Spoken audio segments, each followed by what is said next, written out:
একদিকে কেন্দ্রের সব প্রকল্প চালু হলো রাজ্যে, আর অন্যদিকে কোনো চালু সামাজিক প্রকল্প বন্ধ নয়। আমার সঙ্গে আবির রয়েছে, আবিরের সঙ্গে কথা বলবো। আবির, কি জানা যাচ্ছে?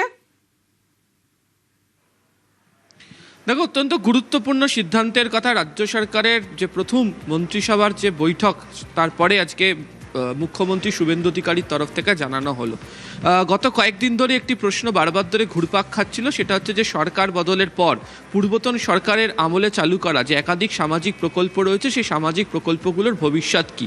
এদিনকে মুখ্যমন্ত্রী শুভেন্দু অধিকারী স্পষ্টতা জানিয়ে দিয়েছেন, সেই সামাজিক প্রকল্পগুলো যেমন চলছিল ঠিক তেমনভাবেই চলবে, কোনো সামাজিক প্রকল্পকে বন্ধ করা হচ্ছে না। তবে এই সামাজিক প্রকল্পগুলো চালানোর ক্ষেত্রে বেশ কিছু বিষয় প্রশাসনের তরফ থেকে অবশ্যই নজর রাখা হবে, এবং তার মধ্যে প্রথম হচ্ছে যে কোনো মৃত ব্যক্তি যেন এই প্রকল্পগুলো সুবিধা না পান, এবং যারা এই সামাজিক প্রকল্পগুলো সুবিধা পাচ্ছেন তারা যেন বৈধ নাগরিক হন।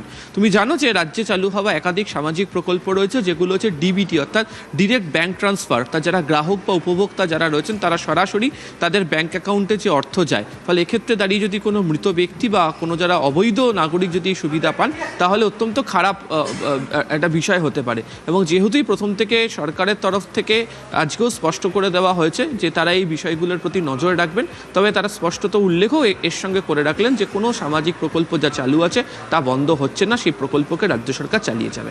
সঙ্গে থাকো।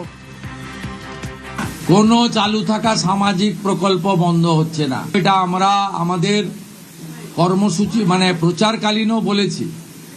কোনো চালু থাকা সামাজিক প্রকল্প সে 30 বছর আগের হতে পারে, 10 বছর আগের হতে পারে, কোনো সামাজিক প্রকল্প আমরা বন্ধ করছি না। আমরা পেপারলেস অফিসও করব, আমরা সমস্ত পোর্টালগুলোকে আপডেটও করব, এবং সমস্ত বেনিফিশিয়ারি ডিবিটির মাধ্যমে, যেটা নরেন্দ্র মোদীজির নেতৃত্বে দেশের সরকার করেছে, ডাইরেক্ট বেনিফিট ট্রান্সফারের মাধ্যমে হবে, এবং সবটাই স্বচ্ছতার সঙ্গে হবে।